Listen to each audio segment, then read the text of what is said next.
ating lahat. Kami ang unang tagapagkulat ngayon tungkol sa panahon ng hapon. Ako si Grisel Joy Dioras Pasigay. Ako naman si Grisel Joy Moneva. At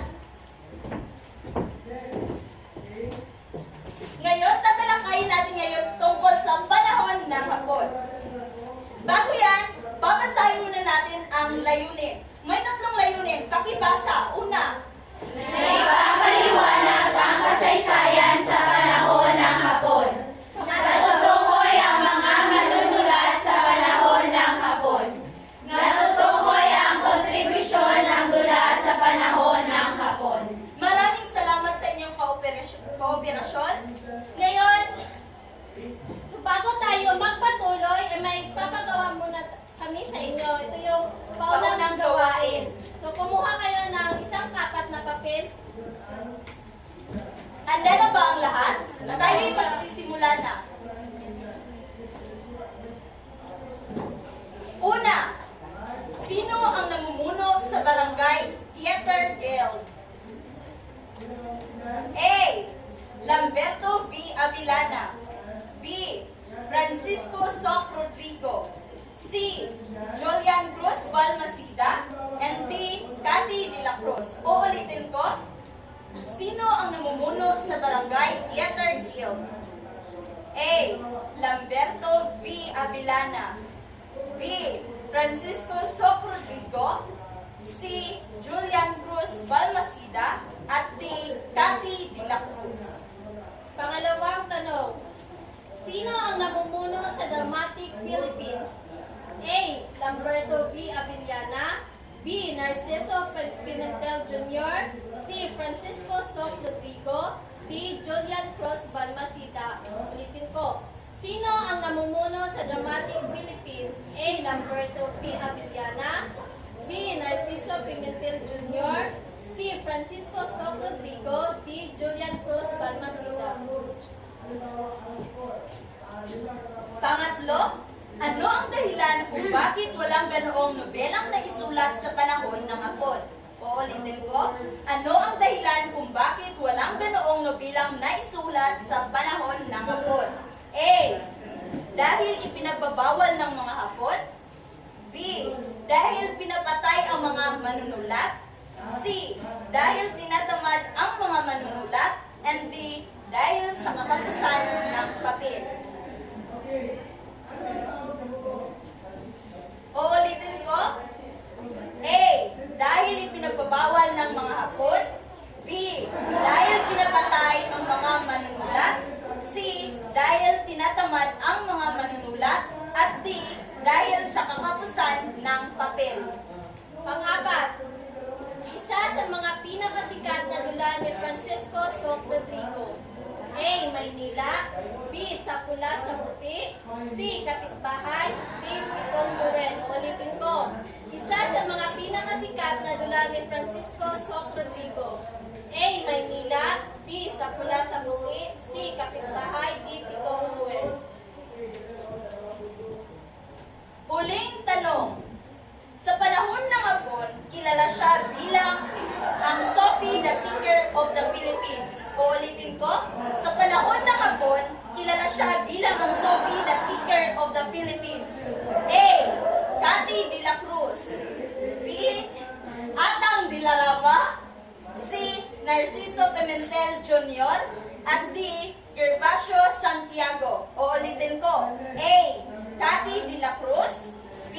Atang de la Rama. At C. Narciso Pimentel. At D. Gervasio Santiago. Tapos na ba? Mapalitan muna ng papel.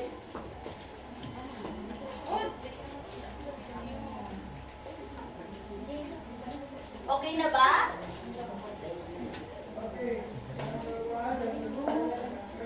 Number 1, okay na? Okay, unang tanong, ang sagot is Unang tanong. Ang sagot. A. Number 2. B. Pangatlo. B. Pang-apat. B. At panghuli. A. Sino naka- 'Kuha ng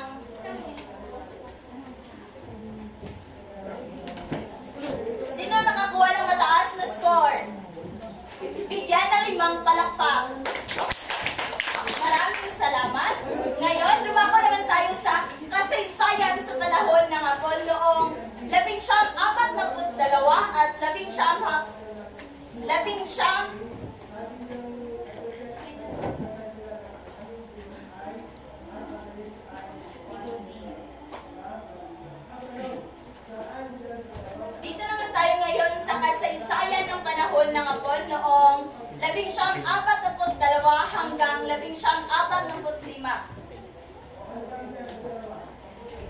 Sa panahon ng Hapon, ipinagbabawal ang pagtuturo ng wikang Ingles at sa halip ay ang pagtuturo ng wikang Nipongo or Nihongo at sa wikang Filipino. At isinama ang pagtalakay sa patakaran ng Prosperity Sphere at Land Reform, pagpapatibay sa pagpapahalaga ng Filipino. Ngayon, dito naman tayo sa kilalanin natin ang mga manunulat sa panahon ng Hapon. Una, si Narciso Pimentel Jr. Pangalawa, Julian Cruz Balmaceda. Maaari niyo ba akong sabayan sa pagbasa ng mga pangalan ng mga manunulat sa panahon ng Hapon?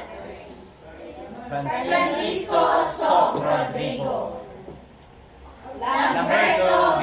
Avellana, K.T. de la Cruz, Adang de la Rama. Maraming salamat. Ngayon naman kikilalanin natin kung sino-sino ang mga manunulat. Una, Lamberto V. Avellana. Siya yung namumuno sa Barangay Theater Guild. Kagaya ng sinabi sa unang gawain, namumuno si Lamberto V. Avellana sa Barangay Theater Guild sa mga pagtatanghal sa mga stage show. Pangalawa, si Narciso Pimentel Jr. Siya naman ay kilalang or tinatawag na Kapitan Kidlat. Siya din ay Filipino na lawyer or abogado. At siya din ay Dramatic Philippines na nagmumuno sa Dramatic Philippines at nagtatanghal ng mga dulang Tagalog na salin mula sa dulang Ingles. Si Narciso Pimentel, siya yung nagsalin mula sa ang mga wika ng Ingles, sinalin niya sa wikang Tagalog. Ngayon, dito naman tayo kay Julian Cruz Balmaceda. Tinuturing na isa sa mga haligi ng politikang Pilipino dahil sa malaking contribution niya sa sariling panitikan. Siya ay isang makata, mandudula at kwentista, mangangatha, novelista at mananaliksik sa wika. At siya din yung sumulat ng Sino Ba Kayo?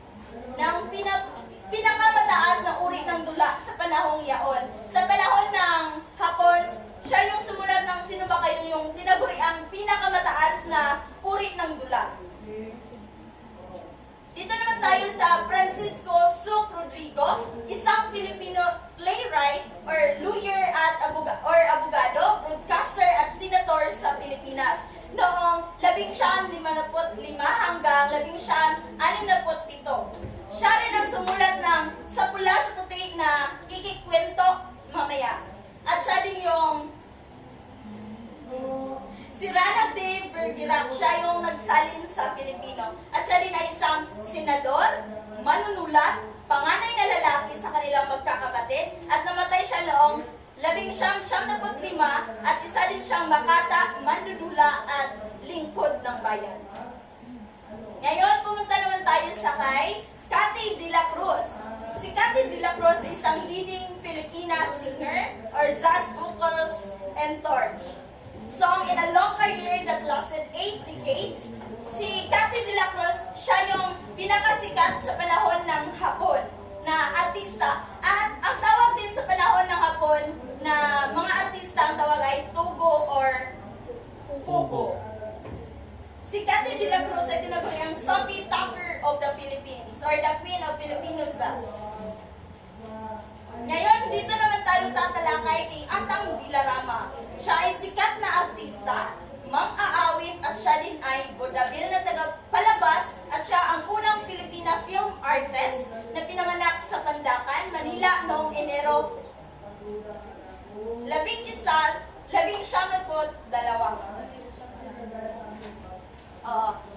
At si Atang de la Rama, naging sikat din siya dahil sa kanyang ginawa na kundiman. Ngayon, pumunta naman tayo sa ang nobela sa panahon ng mga Hapon. Una, walang gaanong nobelang naisulat dahil sa kakapusan ng papel at ilan sa mga nobelang nalathala na ginamitan ng napakaliit na titik o tipo, isang katunayan ng pagtitipid sa papel. At ay isang manunulat din sa mga nobela sa panahon ng Hapon ay si Jose Esperanza Cruz. At isa sa kanyang ginawa ay Tatlong Maria. At si Jose Gervasio Santiago, ang kanyang nagawa na nobela ay Sa Lundo ng Pangarap. At si Adriano P. Adriatico, ang kanyang ginawa ay Pamela. At Gervasio Santiago, ang ginawa niya din ay Magandang Silangan. At si Isidro Zamaga Castillo, ang kanyang nasalin or nagawang nobela ay Lumubog ang Bituin. So dumako naman tayo sa dula sa panahon ng Hapon. So dito, na huling bahagi ng panahon ng Amerikano na wala ang dula dahil sa paglabas ng pelikula. Ipinasunog ng mga Hapon ang mga ito.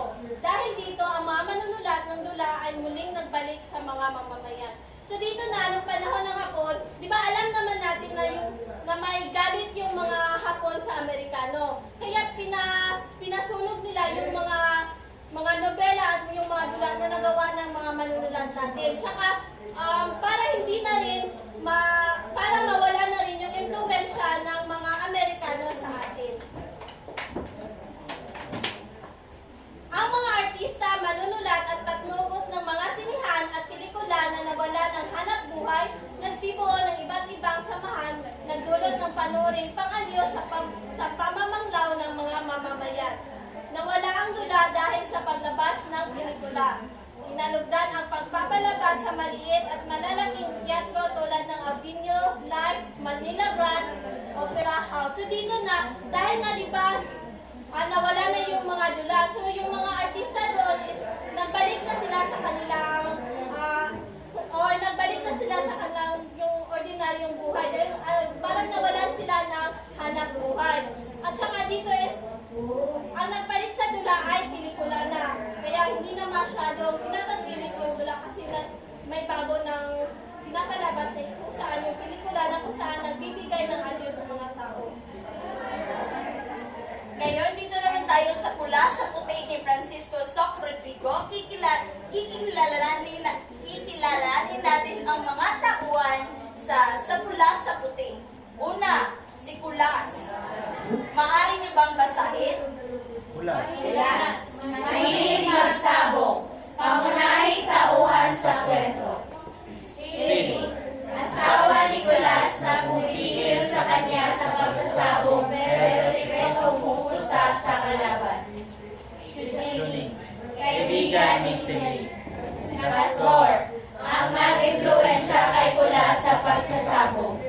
Tibato, ang inuusan ni Siling sa pagpusta sa kalaban. Maraming salamat. Ngayon naman, panunuorin ninyo Ang sa Pula sa Puti, ito ay isang dula ni Francisco Rodrigo.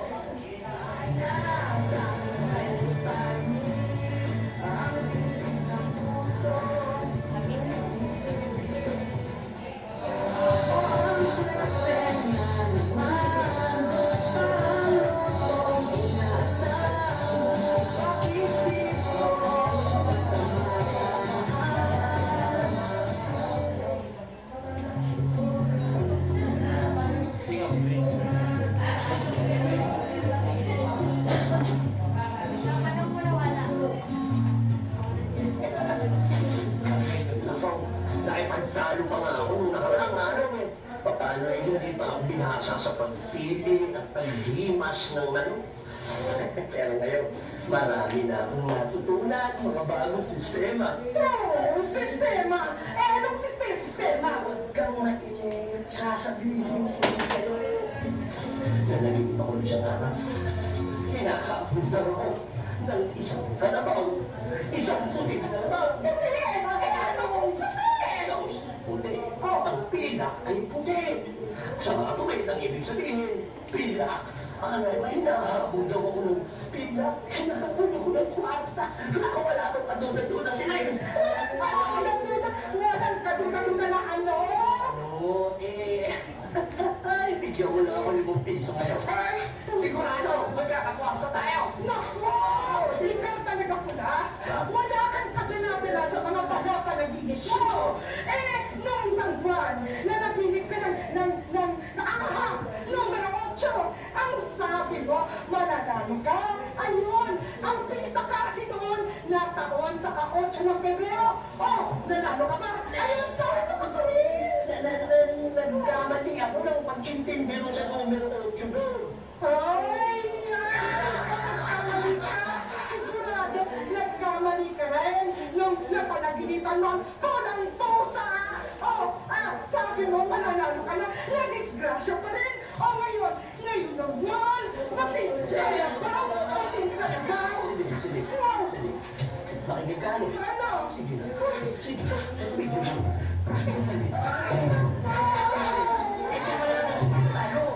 Kung hindi tayo matatalo.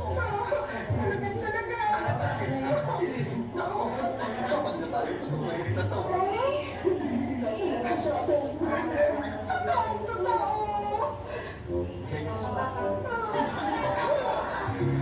Teman! Teman!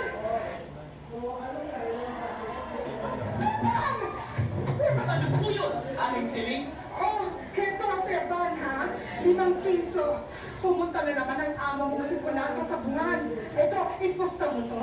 At tandaan mo, ipupusta mo ito sa manok ng kal...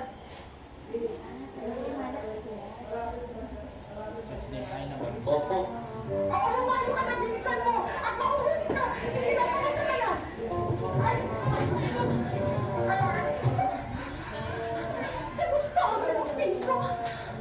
Ay, Shuling! Siling! Ikaw ba naman? Saan mo nga naman? Ay, hindi! Shuling, halika dito! Halika dito! Umupo ka muna! At ipapaliwanag ko sa'yo! Shuling, alam mo, ipapaliwanag ko sa'yo, pero sana naman ay atin-atin lang ito. Huwag may papayang kahit kanino man. Huwag kang gana. Huwag kang magalala. Alam mo, Shuling, ako'y pumupusta sa sabong para huwag kaming matalo. Pumupusta ka sa sabong? Oo, kung kayo'y huwag matalo? Pinaglalaman mo yata ako, Siling. Hindi! Naku, sandali. Alam mo, napakalaking kuwata lang natatalo sa amin ang nawawala sa amin sa kapos kami kula sa sabong eh. Kaya, isip ako ng paraan. Ayun, alam mo ba, may isang buwan na ngayon na sa tuwing pumupos na si Kulas ko sa kanyang manok, pinapapunta ko si Teban sa sabungan para naman kumusta doon sa manok ng kalaban. Saan dahilan? At para naman kung matalo ang manok ni Kulas, ako'y mananalo. At kung ako naman ay matalo, sigurado mananalo ang manok ni Kulas. Ay! Sawa! Tama, sisiling. Ang sugat ko talagang swerte lang. Swerte! Hinaintindi mo! Tingnan niyo ako! Ako'y hindi natatalo sa sabong! Ay, tumigil ka, Astor, ha? Sana kung hindi ko nakikita, tuwing ikay umuwi, yung manok ko lagi nakabitin. Ay, itong si Kulas po. Ako ay natatalo sa manok. Pero hindi ako natatalo sa pusta. Paano yun?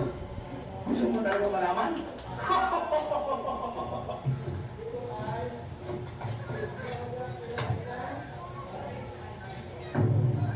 Alam mo, Kulas, lahat ng manok ay may litin sa hilalim ng paa. Dinagturo naman yan at nang iina ang manok at hindi naman nanalo. Ang gagawin mo lamang, ikaw ay pupusta ng panihin. Sabi ng manok! Hindi ba yung pandaraya? Sinong tao ang nagkakakwata sa sukat na hindi natataya? Bukod pa yan, ikaw ay marami ng kwartang natalo at ito'y gagawin mo lamang para kayo makabawi naman. Opo, Aling Siling! Opo, Aling Siling! Oh, heto Teban, heto ang pera. Nako, pumunta na naman yan si Kulas sa sabungan. Ipupusta mo ito. Tandaan mo, ipupusta mo itong pera sa manok ng kalaban. Oh, ito. Ang laking pera nito. Ito, todo ko ba to? Oo, todo! Naku! Naku! Naku!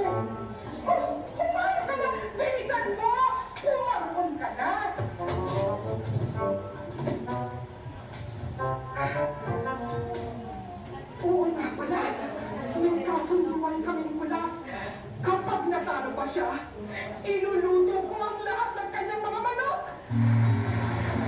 Ay, naku, Cindy. Talagang napakasama ng swerte mo. Hindi na ako magsasabong kahit kailan. Hindi ka sabong yan. Sinusumpa ko yan. Hindi. Natoda sa 20 piso. Yes! Huwag mo naman sana akong kukulungin. Alam ko namang nanalo ka eh. Ay, naku, hindi mo ako magdadaan sa drama. Sige na, Kulas, isaoli mo na sa akin ang 20 piso. Saan ako kukuha? Saan ba nagpwede sa'yo nanalo ako? Si Teman! Nanggaling siya sa sabungan.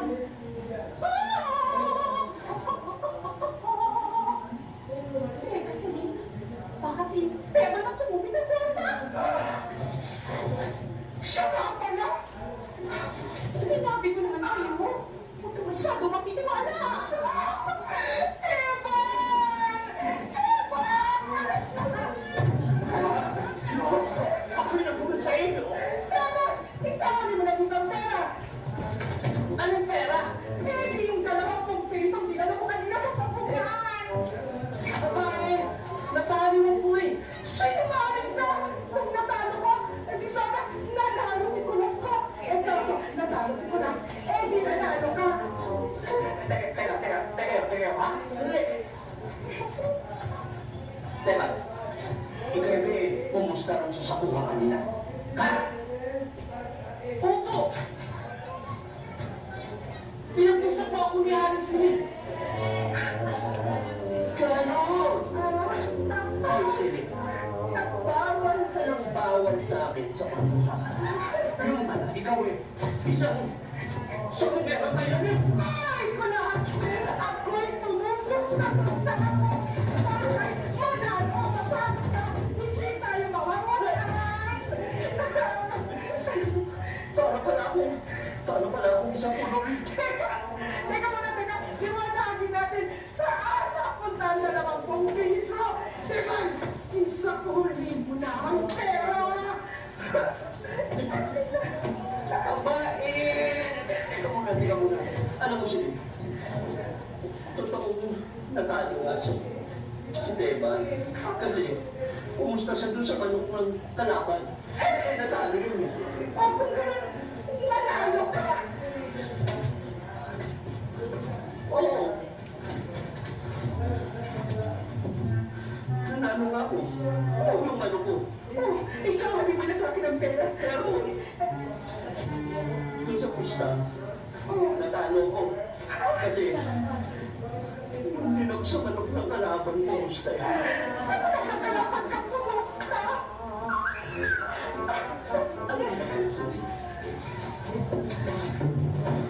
Yung manok ko. Yung manok ko. Pinaya ako.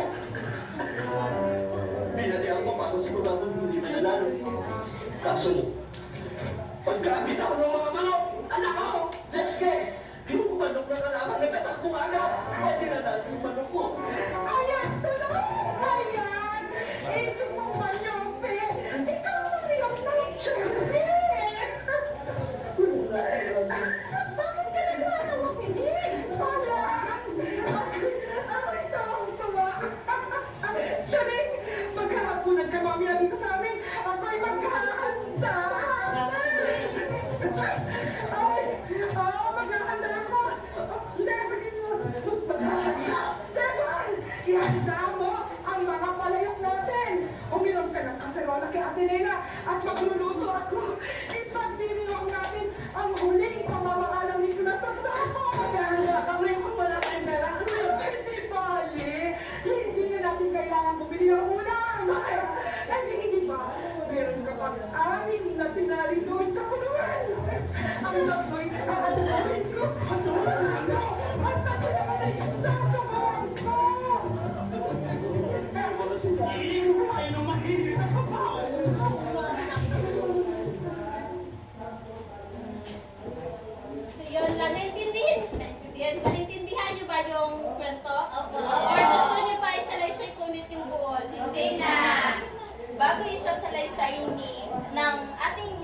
tagapag-ulat, maaari ba namin makuha ang inyong, kung ano yung natutunan ninyo sa dula? Maaari ba magtaas ng kamay? Sa rasa. Ang natutunan ko ay wag kayo basta-basta maniniwala sa kung ano yung sinabi ng iba kasi yun din yung ikatalo natin or ikasisira natin. Bigyan ng palakpak.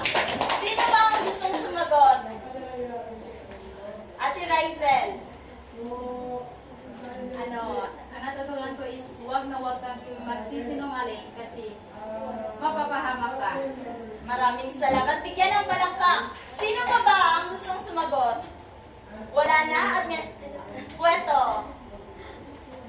Ang natutunan ko ay huwag nating basta-basta ipusta yung pera natin kaya alam naman natin yung pera natin ay may dapat puntahan at para sa pamilya natin yung pera natin. So dapat yung pera natin ay huwag nating ipusta basta-basta. Bigyan ng barangay club. Maraming salamat at ngayon naman ay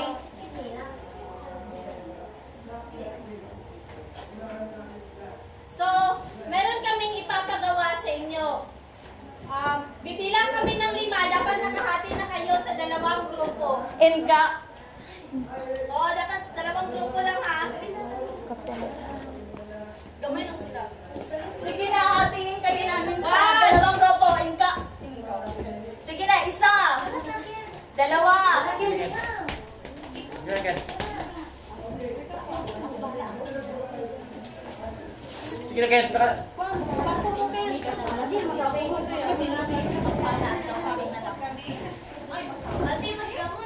Maaari po namin na hingin yung tulong ninyo na pakikuan po ng upuan sa gilid. Sakto kami na, Ken.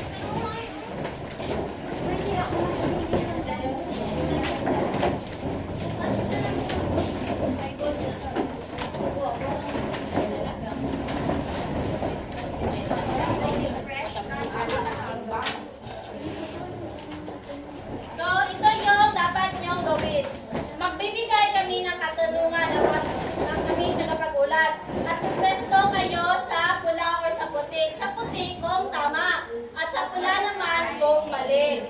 Ang bawat katanungan ay may kaakibat na 2 puntos. So, dapat paunahan. Yes? Paunahan ng 2 grupo. Opo. Hindi ah. Halimbawa, pag may mali sa ila, Sanali ang dapat, pag may mali sa ila, matanggal. Tatlo na lang sa bawat tanong. Oo, Kasi bawat may tanong. 5 tanong. 5 tanong siya sa bawat tanong. Oo, meron tayo na 3. Sa unang tanong, 3 representative. Sige, oo. Sa unang grupo, sino yung 3 representant ninyo?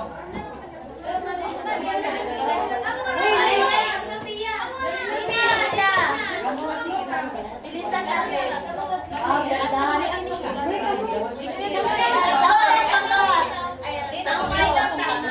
sa unang tanong pa lang ito ha, meron tayong 5 katanungan. Ito ay madali lang, lang kayo nag-aalala. Pag may isa sa inyo na pumunta sa puti, wala kayong score. Dapat sama-sama kayo dun sa ano. Ito puti para sa tama at pula para sa mali. Doon kayo. Doon. Dre, dapat dre sa Dapat linya. sama-sama ha, walang iwanan. Paunahan. Paunahan ha. Paunahan kayo, Dapat sa paunahan. linya, dapat dre sa linya, ha. Wait lang, may suggestion. 5 na lang pa-representative tapos kung sino itong mabili na lang, ano itong madami. Ah, sige, mahal. Okay, pwede. Sige, sige. Sino yung dadagdag para naging 5 yung paan? Sino? Hindi, pagdapat niya. Ibig dito ko gamit ko. Sige na, ma. Maaari ba mag-isa? Paunahan ha. Wala. Ikaw mag-drag. Nadepende na sa amin yung Oh, sige. Unang katanungan. Sa panahon ng Hapon, naging pakinabang ang mga dula na nagsilbing aliwan sa mga Pilipino. Sa pula o sa puti?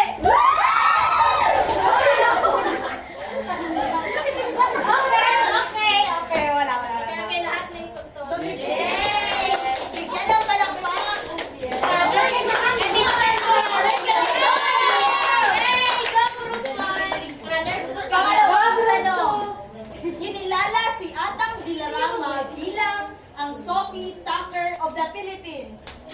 Ulitin ko! Wala pa!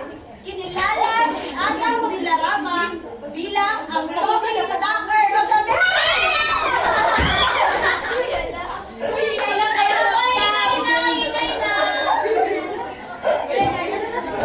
Lahat ay puntos! Pangatlong tanong, ganay ko Dagdag kami ng puntos pag nasabi nyo kung ano yung tamang sagot. Kung Oo. hindi si Atang Dilarama, sino yon? ang ano to?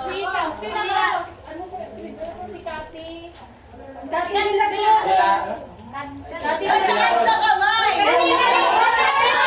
Ano na siya taas? Sandali!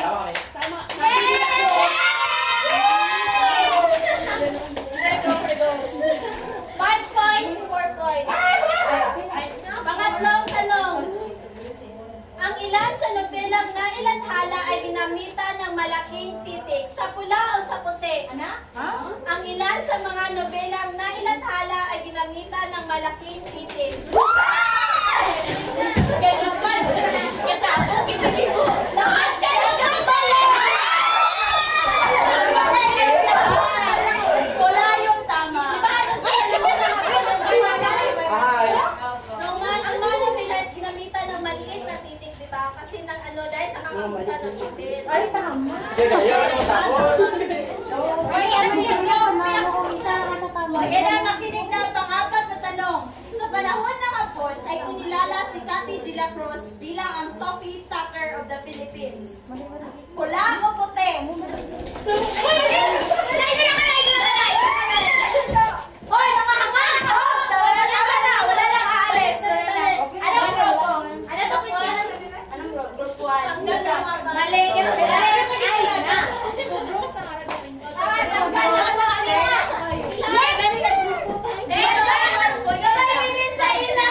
Ilan na naiwan sa group 1? Pantay,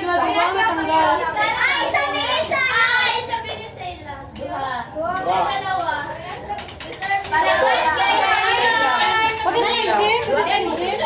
Sige na, pangulit tanong mo yung Sinabi na namin kanina na si Cathy de la Cruz yung kilalang Sophie na Tucker ng Philippines.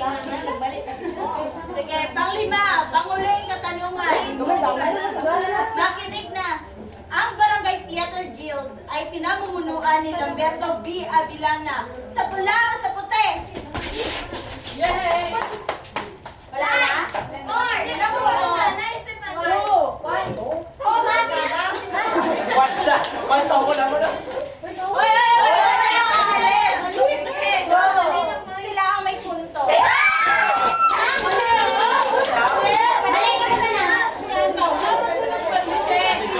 Pinakita dito kanina, at saka sinabi namin na si Lamberto B.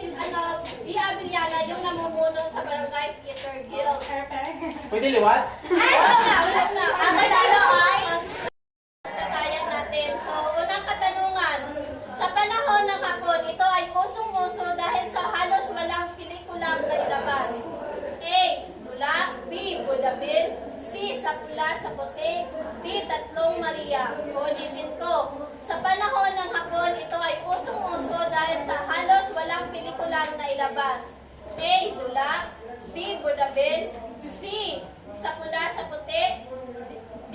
Tatlong Maria.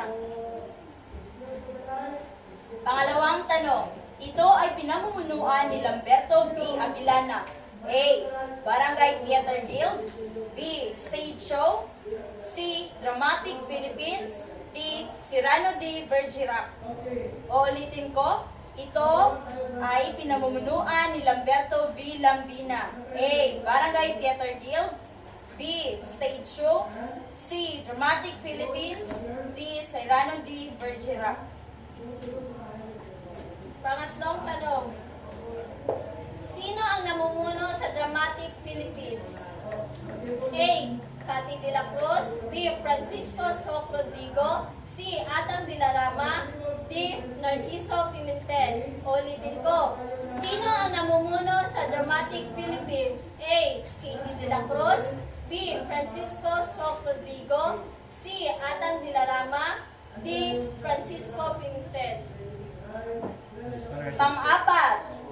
Sino ang manunulat ng pula sa puti?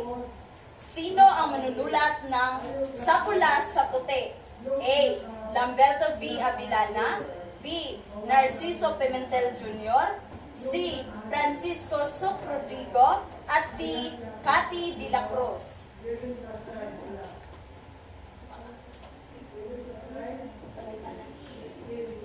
Panglimang tanong. Ano ang nobilang nailathala ni Jose Esperanza Cruz noong panahon ng Hapon? Pinasa ito kanina ni Rizel. A. Pamila. B. Magandang Silangan. C. Tatlong Maria. D. Lumubog ang bituin o libing ko. Ano ang nobilang nailathala ni Jose Esperanza Cruz noong panahon ng Hapon? A. Pamila.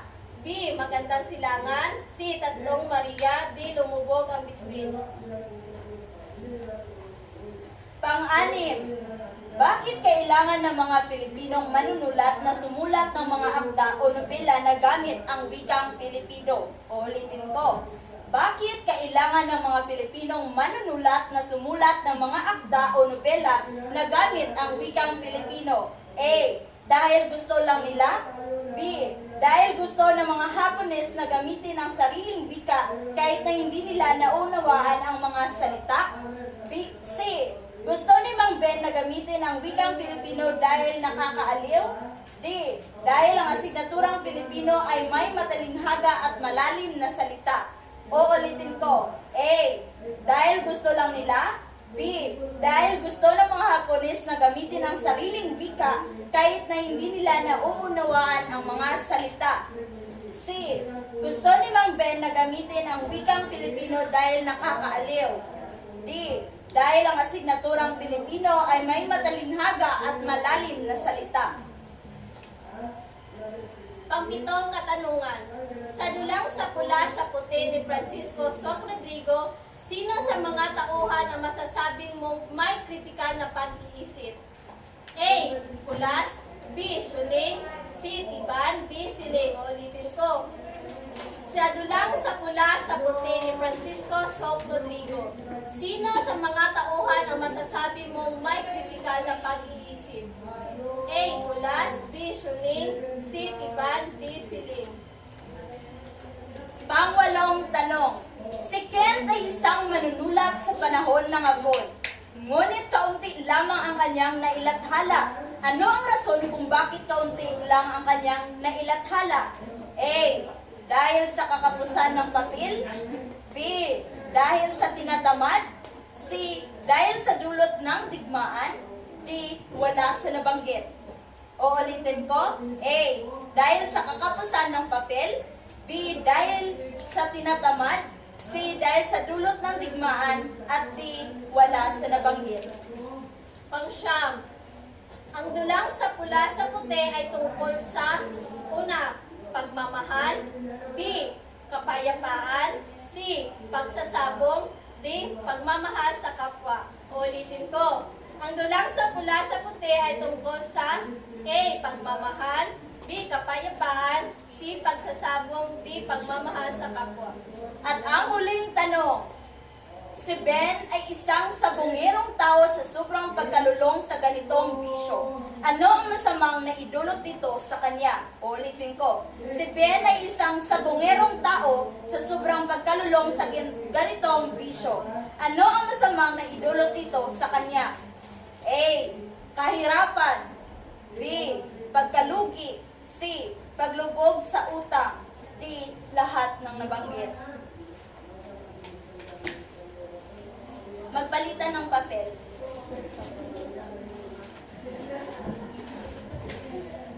Okay, number 1. Okay na? Okay. Number 1, letter A. Number 2, B. Number 2, B. Number 3, D. Number 4, B. Number 5, A. Kilala ni Gibay Balik, si Katie de la Cruz, kilala bilang ni Sophie Camper of the Philippines. Number 1, A. Ay, wait lang. Wait lang, batiin na ba sila? Wala na nabasa niya. Okay, number 1.